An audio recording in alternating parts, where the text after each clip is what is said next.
Good morning.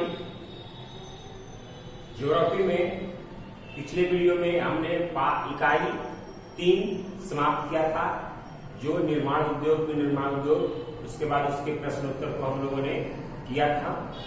अब अगला जो इकाई है आप लोगों का इकाई 4, ये है सड़क परिवहन एवं व्यापार, परिवहन संचार एवं व्यापार, परिवहन संचार एवं व्यापार, परिवहन संचार एवं व्यापार। कभी आप लोग देखते हैं सड़कों पर निकलते हैं तो आप लोग ट्रक देखते हैं, आप लोगों ने ट्रेन से सफर किया है, आप लोग बहुत लोग होंगे जो प्लेन से सफर किए होंगे, पानी वाले जहाज भी हैं। या आप ये कभी सोचते हैं कि जो विदेशों में वस्तुएं निर्माण होती हैं वो आखिर भारत में कैसे चली आती हैं? जो हमारे यहाँ हमारे भारत में और सारे क्षेत्रों में, पंजाब में गेहूं का उत्पादन अधिक होता है तो वो सारे गेहूं बिहार कैसे चले आते हैं? बिहार में जो उत्पादन होता है वो और सारे राज्यों में कैसे चले आते हैं? कोयला झारखंड में सबसे अधिक पाया जाता है तो कोयला बिहार में कैसे आ जाता है? या और भी सारी वस्तुएं, पहनने, खाने, रखने, जो भी वस्तुएं हैं वो आखिर बाहर से कैसे यहां चली आती है? तो वो है आपको परिवहन व्यवस्था, यानी परिवहन किसी भी उद्योगों के समुचित विकास के लिए, यानी किसी भी राष्ट्र के समुचित विकास के लिए, समुचित करने का मतलब सारे तरफ के विकास के लिए परिवहन और संचार आपका एक प्रमुख कारण है। सूचित विकास के लिए, समुचित पूरे तरह से विकास के लिए आपको परिवहन संचार का होना बहुत ही आवश्यक है। इसीलिए इसको हम राष्ट्रीय अर्थव्यवस्था की जीवन रेखा भी कहा जाता है। इसको, परिवहन को, संचार को राष्ट्रीय अर्थव्यवस्था की जीवन रेखा कहा जाता है।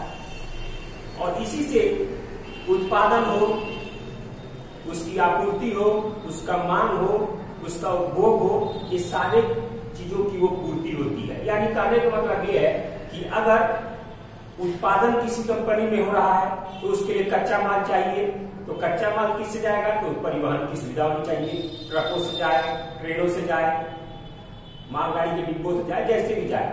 उसके बाद वहां उत्पादन हुआ तो उसकी मांग हुई कि नहीं, बिहार में इतने चीजों की मांग है तो फिर वहां से यहाँ आने के लिए परिवहन की आवश्यकता पड़ेगी, तो वो ट्रकों से आया। आप लोग देखे होंगे हाईवे पे जाइए तो एक लाइन से कितनी ट्रकें लगी हुई होती है, वो पूरे भारत में भ्रमण करती हैं।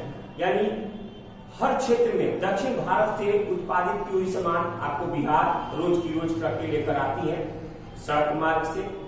उसके बाद उससे भी आप देखते होंगे पोस्ट ऑफिस में स्पीड पोस्ट चलता है। आज आपने कोई पार्सल है या कुछ भी है, लेटर है, आपने छोड़ा, वो कल परसों आपको चेन्नई चला जाएगा। तो वो किस मार्ग? तो वो वायुयान मार्ग से, हवा मार्ग से आज के आज ही वहां पहुंच जाता है। सबसे अधिक जो सामान है वो आपको ढोने का रेलवे काम करती है।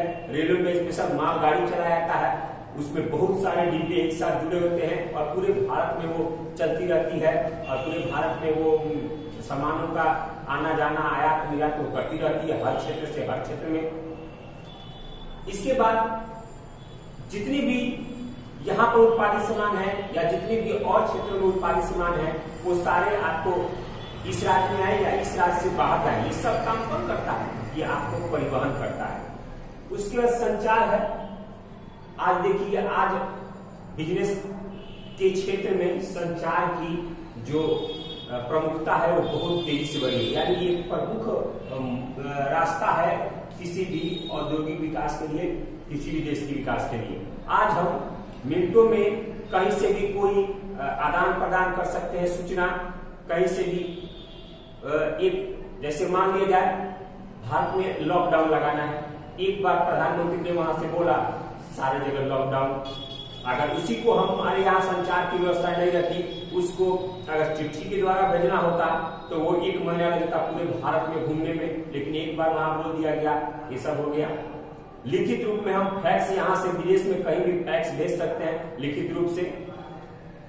टेलीफोन से हम यहाँ से बैठे बैठे हर तरह की सूचनाएं या बात किसी भी देश से, किसी भी देश में बैठे लोगों से कर सकते हैं, या देश के अंदर किसी भी कोने में बैठे लोगों से हम कर सकते हैं। हर तरह का सूचना पहुंचाने का काम, ये सारा काम आपका संचार करता है। और ये दोनों आपको व्यापार के लिए ये दोनों बहुत ही महत्वपूर्ण है, क्योंकि किसी भी बिजनेस के लिए, किसी भी व्यवसाय के लिए, किसी भी व्यापार के लिए आपके परिवहन और संचार का होना जरूरत है। आज जो मनुष्य है वो घर बैठे बैठे हर तरह का बिजनेस कर लेता है। घर बैठे हम फोन कर देंगे कि मुझे ये ट्रक ये चाहिए, ये सामान चाहिए, बैठे बैठे उसको पैसा दे देंगे और ट्रक में वहां वो भर के ट्रक लाकर हमारे यहाँ उतार देगा सामान। यानी कहीं जाने की सुविधा जरूरत नहीं है और घर बैठे बैठे हम अपना बिजनेस चला सकते हैं। और यही राष्ट्रीय अर्थव्यवस्था की जीवन रेखा है। यानी ये कहीं ना कहीं राष्ट्रीय अर्थव्यवस्था जो है वो आपको इसमें परिवहन और संचार समुचित विकास के लिए बहुत ही उपयोगी मानी जाती है।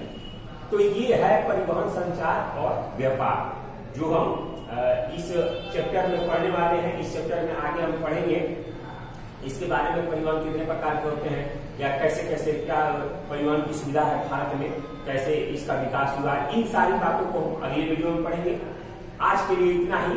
जानकारी के लिए लेसन का मैंने समझाया कि क्या है इसमें भूमिका इसकी। अगले वीडियो में हम इसके और आगे टॉपिकों के बारे में पढ़ेंगे। धन्यवाद।